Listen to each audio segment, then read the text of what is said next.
Good morning. Good morning. Peace and blessings to the family. Praise God for another day. I hope this video reaches you in great spirits. Um, so we will be going live. We were supposed to go live last night, but we weren't able to. Um, but we're gonna go live tomorrow night, Thursday night, to address what just the prelude to what I'm talking about. What I'm going to address this morning is a prelude to what we're going to discuss tomorrow night. So I do appreciate everybody for will be listening, checking out this video, and also if you could like, share, and subscribe if you haven't already, I appreciate it. But first and foremost, I'm at work, so had a little downtime. I did a recording on this last night, but I went back and listened to it, and I'm like, man, I don't like the title that I had, and I just didn't really like the video altogether. I missed a lot of key points that I wanted to touch on. So I said, you know what? I'm gonna wait till the morning. If I get a little downtime, which I have now, I'll try to re-record it and so I can get my full thoughts out. Whereas, there was a second attempt on the former president Donald Trump. They the second attempt to assassinate President Trump. Uh, and that's in itself is unfortunate enough that the country has gotten to a point where they feel though that this man needs to be assassinated to have democracy. The rhetoric in the media and from the left is is so dangerous that individuals feel like they need to take this man's life to save democracy. And on top of that, people are trying to blame him for other people trying to take his life. What is going on in America right now? Where is the uh, self accountability? I mean, on the left, on the right, red, blue, all of that, Democrat, Republican, everybody needs to take a step in the right direction for the country and set the right example. Nobody should be getting shot at or their life threatened over political differences. This is unacceptable. It's, it should be used as an example for the rest of the public to say, hey, as a nation, we don't need to do this. We don't need to sit and place the blame and point the finger at each other. At some point, everybody needs to turn and point the finger at themselves. Everybody needs to tone it down. What I mean, they almost took this man's life twice. A sniper getting caught by Secret Service in some bushes while this man playing golf. Are you serious? And then I'm looking on different platforms, and you got people well, he did say this and he did say that, and it doesn't matter. It don't matter what he said. Can he tone it down? Yes. Everybody can tone it down and get back to policy. All of the rhetoric that's inflammatory needs to cease.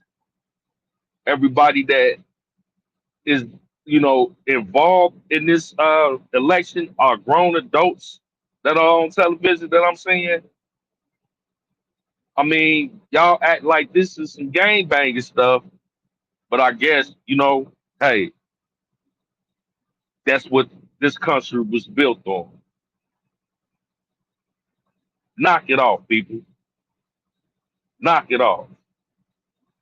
People acting like they wish he would have got shot. People old enough to be people's grandparents are condoning in this behavior.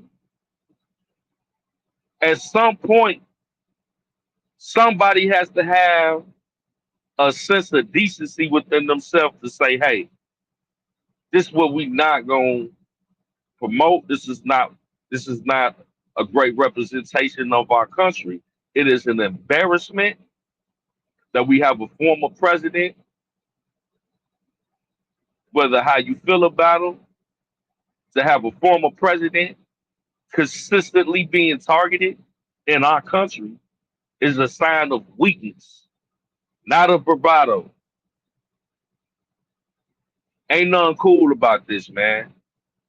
And anybody that's sitting up here perpetuating that like it's something cool, you need to be ashamed of yourself.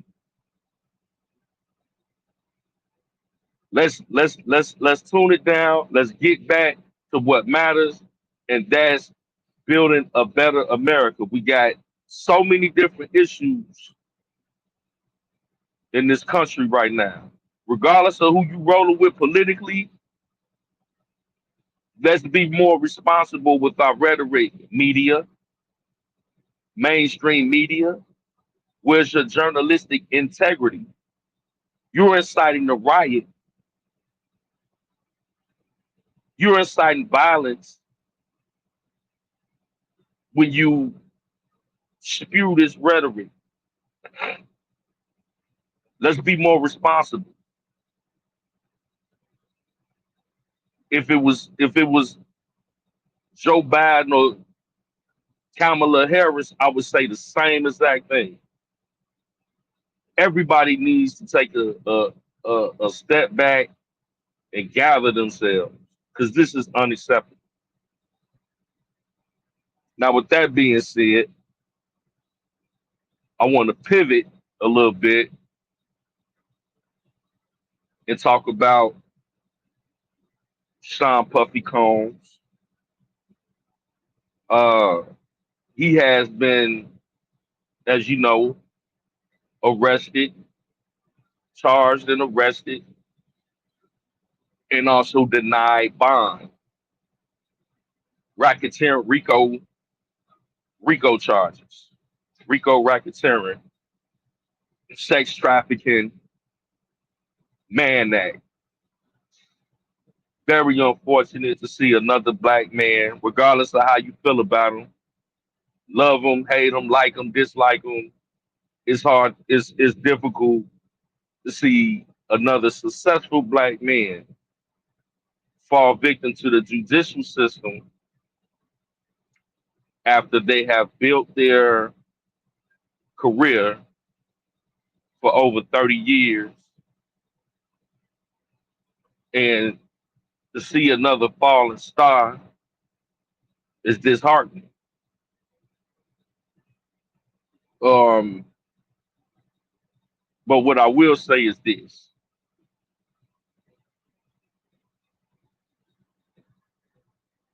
my opinion on his guilt or innocence is irrelevant. Rico charges, I'm not a fan of Rico. But see, what they do with the Rico charges is they target specific individuals, mainly celebrities, Therefore, what would where statute of limitations would normally apply, they could bypass that and they could go and prosecute somebody somebody's whole life if they want to. They could go back 30, 40, 50 years if they want to, just because they're charging you with a RICO. That's an excuse to put your whole life on trial. Well, normally, once again, statute of limitations on a lot of these particular charges would not be applicable. Charged with the Mann Act, going across state lines or flying a woman in across state lines for the purposes of having sex. What? All right, let's look at the history in this. In the early 1900s, they developed this law to target a black boxer by the name of Jack Johnson. Jack Johnson used to date white girls and he would travel with them across state lines. So to stop him, he was the champion, the heavyweight champion of the world at the time. To stop him from dating white women, they targeted him with these charges called the Mann Act. Now they brought this particular charge back, which is a racially based charge. They brought these charges back when they charged R. Kelly. As you know, R. Kelly in the state of in New York on this federal case called 30 years for similar charges that P. Diddy is facing with the Mann Act, Rico, sex trafficking. So they brought this old racist charge back to charge and convict R. Kelly on about going across state lines for the purposes of sex. Now, and he had a RICO just like P. Diddy got a RICO, a one man RICO. How in the world is one man a criminal enterprise over a 30-year span? Both P. Diddy and R. Kelly. Now, the Mann Act substantiates the racism in this. That's a racist charge that should never be used in modern day. Then you got the RICO that we already established. You could go back over a person's whole life, where normally statute of limitations would block that. Then you add sex trafficking. Huh? From my understanding, in both R. Kelly and P. Diddy's situation, I can speak more candidly on R. Kelly, but I'm pretty sure it applies to P. Diddy. Sex trafficking is it's a reach is an understatement. These were women that they were dealing with that were uh, willing participants in whatever activity that they did with these individuals. Uh, P Diddy, I don't know. They say a whole bunch of other stuff going on, and I'm not gonna get into all that. I'm just talking about the nature of the charges. Sex trafficking is something where people are forced into. They got forced labor, interstate commerce, all these different terminologies that are resurfacing. If you're familiar with R. Kelly's case, P. Diddy's indictment is a copy and paste situation. So we know that P. Diddy and R. Kelly, they ain't sex traffic nobody. If you got common sense, you know that. So the issue here is when, and what we said from the beginning, when they charged R. Kelly as a one-man criminal enterprise, knowing that R. Kelly had several different people that were his enterprise that would be. So they gave a lot of those people immunity, which they're going to do in P. Diddy situation. But to charge a man as a criminal enterprise by himself,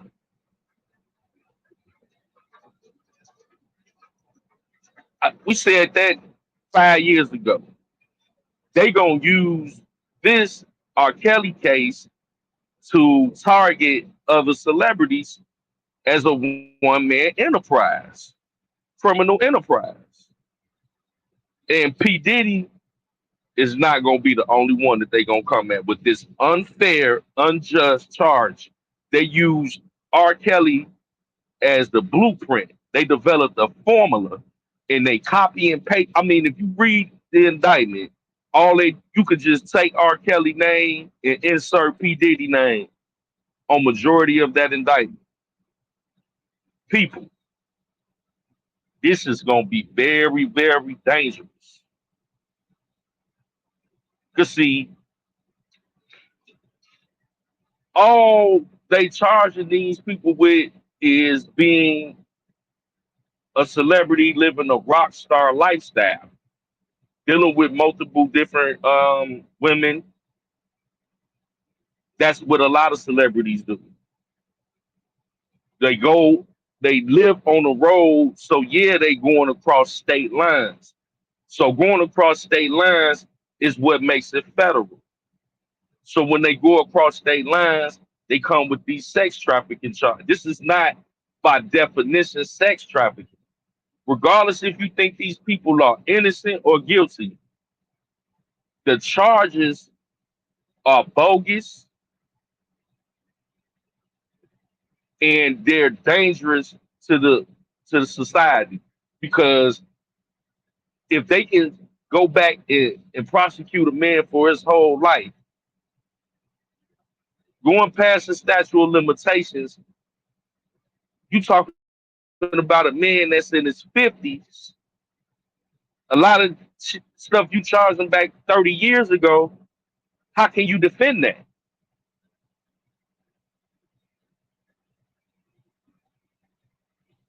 You can't defend that. So with that being said, y'all, uh, we're going to go live again this Thursday. Love, love y'all. See y'all soon. We'll chop it up later. Thank you.